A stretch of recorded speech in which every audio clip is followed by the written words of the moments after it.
Hey guys, Rusty here. I really hope you enjoyed this video. Cool, hey.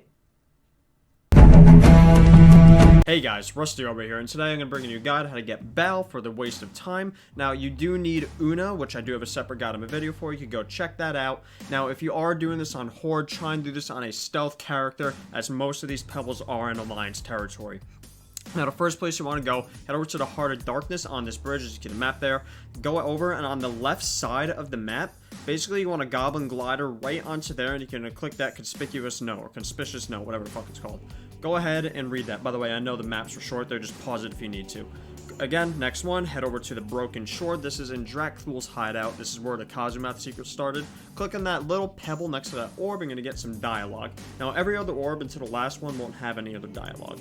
In Hook Point and Borealis, walk through that net, and this is again why you want to be stealth, and then walk through the cave, and at the end of the tunnel here, you're going to have that pebble. Now, they're really small to see. You might want to zoom in to click it again. These won't have any dialogue in the future. If you're not sure if you clicked it, you won't be able to click it again. Now, this one is a little bit hidden, so just follow the path I take. I'm going to speed it up here. Go to Untitled, make a right, and start heading up the hill. Basically, this is the outdoor area of Untitled. You're going to walk by that mob there, so you know you're in the right area. Just keep following the path until you eventually get to like this little hole here that leads through the waterfall. Again, following a path. Now, this part is going to eventually become important. There's a little lip you want to land on. Basically, just stick to the right, and you want to keep climbing through this waterfall, jump down on this rock, and onto this lip. Now, from this lip, you need to jump in between, like, that little crack there, the little crease, and stay, like, kind of angled left, and basically keep jumping up, and you're going to do the same thing over here. Just keep jumping up until you're eventually all the way up through the bushes into the next area. Again, just walk through the trees, and then eventually up this hill. I want to say, it's insane to me that people find these things. Like, how does someone find this? And some of the later ones are even crazier when you get into the fatigue zones. Anyways, once you get here, it is possible to slide down, but it's much easier. You want a goblin glider and have these trees here. Keep goblin glidering down so you get in between these trees. You can see a little cave down below, and that's basically where your pebble is going to be located. Walk into the cave, and on the left side by that little like tree root there, under by those two rocks, you're going to have your next pebble. Again, go ahead and click it. Make sure you click it. You won't be able to click it again. Next one, head to Aram Stand. Again, this is why you might want to be stealth. If you're a horde, you're going to get attacked by the guards. Although, to be honest, these you could just run by. Now, again, go to Aram Stand. Basically, on the top part of Aram Stand, on the right here, where this dude is, over on the left side, you're going to have a waterfall here.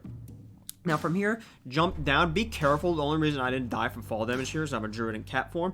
Just be careful when you're sliding down here. Just slowly climb down. Head on to jump on these rocks. In the back of this cave, you're going to have this little effigy here, basically with like all the other Justvar ones. And in the right, and this right eyeball, I guess technically it's left eyeball, you're going to have another pebble. Go ahead and click that. Next one is in Vol'dun, in the Tortaka Refuge. Again, start climbing these rocks. Now, this one, you're going to have like a mob guard. You climb the top rock and jump down there, and in here, you're going to have a cave. You also have a clatterback in here.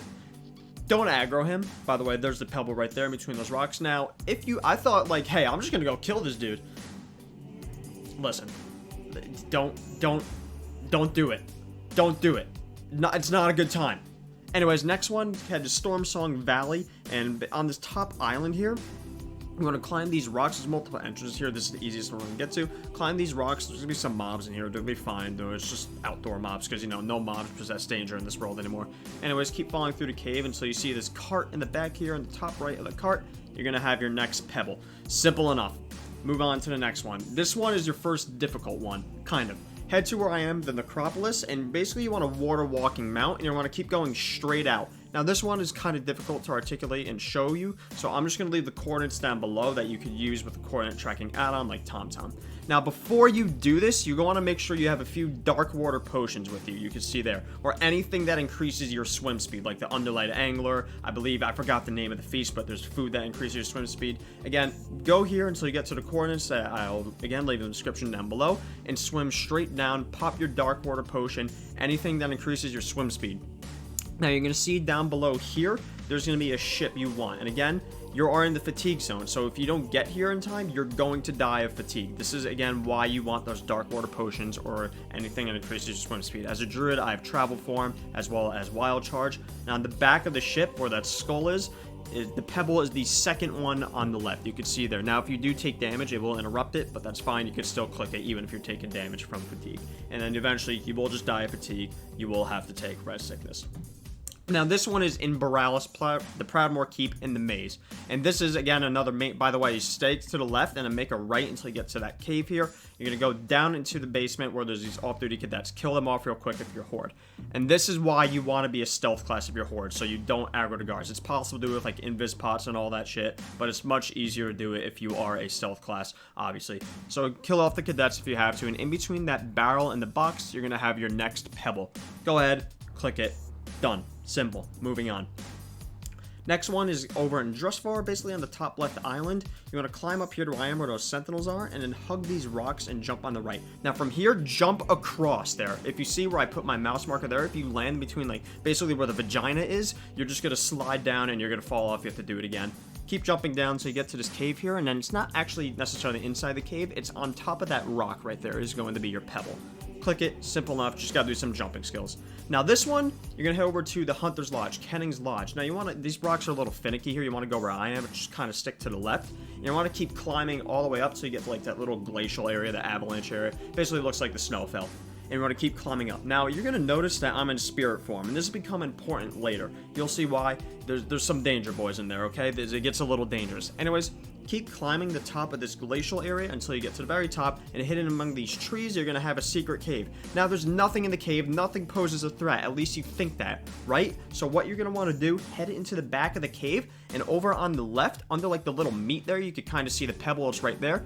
Go ahead, and that's your pebble. If you're dead, just take your res right there. You ideally want your body close, you take your res there. Now, why would I die in this cave? There's clearly no danger, right? Motherfucking clatterbags. There's like the four of them. They're just chilling on the ground. Look at them. Look at them. And what is this? It's like, have you ever seen Tremors? It's like Tremors, dude. They're menaces. Anyways, if you die in there, just body res by your thing or the pebble and you'll be fine. Next one's Interior Guard Sound. This one's a little annoying because you have to jump. Basically, follow the path that I take here in terms of jumping. You want to go up and around this cave to the right, and then you want to jump on these rocks here. Now, I try and make it up through the left. You might be able to do it, but it's much easier to go around to the right and kind of climb your way up. And the climbing is a little annoying until you fall into this cave. Now, in the back right of the cave, you're going to have a little scroll here, and this pebble is kind of difficult to see as it's under that scroll right there. It is possible to click without a whole body shrinker, which I use here, as you can see in a second. It shrinks you down, making the pebble easier to click. If you have that, I advise using that, although it is possible to position your character so you can click without it. But again, if you have that toy, it is much easier to click this pebble. And kind of in the same vein, the next one, you might also want that. It'll help a bit. Head to where I am, basically under the B of Borealis, and you want to go swim straight down. You could also basically go right. It's near that big ship, as you can see there. I'm pretty sure that's a static ship. It doesn't move. Make sure I'm recording. You want to go straight down into the seaweed. You have this secret underwater cave. Now again, kind of like the last one, if you have the whole body shrinker, this one will be much easier. And also, if you're not sure where I am, again, just keep an eye out for that big ship. Now in this cave, you're going to have this seaweed pile here, and the pebble is hidden. You can see it's actually clickable through the seaweed, so you can just keep moving your mouse around so you click it. But you can also see it's right there, and again, if you have the whole body shrinker, it makes the pebble much easier to see. Obviously, mine was on cooldown from the last one, though, although you can just click through the seaweed to get it. Now, the final pebble is the hardest to get, and again, the hardest to articulate and show, so again, I will leave all these coordinates down below, so you could use them in like a TomTom add-on to track coordinates. Now, if you go where I am in Vol'dun on the map, you're going to walk straight out. Now, eventually this is going to take you into a fatigue zone. You want to keep going straight until you reach an area where you can see your fatigue resets. Now, from this point, this is also, you can't see yourself on the map, you're actually on the world map here. So you want to kind of follow the way I'm going. You can see where my arrow's pointing, and you're going to go that way. Again, I will leave all these coordinates down below. There are no landmarks to go by here. You kind of have to eyeball it and wing it. But again, using the coordinates makes it much easier. Now, eventually, you're going to get to the point where you can see here, there's dark water, and over on the right side, there's light water. You want to keep going there until your fatigue resets, and then you're going to swim out. Again, if you have dark water potions, it makes this easier. You want to swim straight down. Now, you're going to look on the wall behind you there. There's going to be rocks to the left and the right. The one on the right, basically in the middle, you might get debated a little bit. Like you see here, you have one on the left and one on the right. No, you want to use the one on the right. If you go to the left, you're in the wrong one. You're just going to die of fatigue. You got to do it again. Go to the one on the right, and there's actually going to be a hidden cave there. You can see where I am on the map. Again, leave all the coordinates down below. It'll make it much easier for you guys. Trust me. Go into the cave, and over on the right side, not where I am right there, under like a little lip there, there's going to be the pebble, the final pebble. It's going to be right there. Go ahead and click it, and this one will actually give you some dialogue. basically marking and letting you know that this is the final Pebble. And you're pretty much done with the hard part of the guide, or the secret, as long as you get this Pebble. This is an annoying Pebble to get. As long as you follow the coordinates, I'll leave in the description below, you should have no problem. Now finally, head to Frostfire Ridge, Colossal's Fall in Draenor, and you're going to have Baa'l chilling in some lava. I mean, where else would a demonic goat sit? Now, at this point, this is where you need a fully complete Una, which again, I do have a separate guide for on my channel. I'll leave a link down below. Go ahead, summon Una. She's going to whip out her giant-ass laser beam because she's so awesome. I mean, look at her, and she's going to shoot him. Now, this is going to weaken Baa'l so you can actually beat him in a pet battle. Otherwise, before then, you won't be able to. Again, you just have to beat him. You don't need to capture him. You just have to beat him, and I'll put in your inventory. Any level 25 pet should really have no problem defeating him. Almost anyone. I mean, listen, if you fail, let me know. Anyways, that's it, guys. Go ahead, he'll be in your inventory and learn him. And this is the second part for the Wasted Time belt. Once you actually get him, now you can start getting the Wasted Time, which I am currently making a separate video for. I will have out ideally by next week. Anyways, guys, if this guide helped, please leave a comment, or let me know if it helped. Let me know if you have any questions. Leave a like. Subscribe if you want to see more of my content. Again, I'll have that part 3 coming out soon. And thank you very much for watching, guys. Congratulations on your Monaco. I mean, look at him. Look at him. He's literally Satan's pet. He's literally Satan's pet. Look at him. Anyways, guys, thank you very much for watching, guys. I love you all.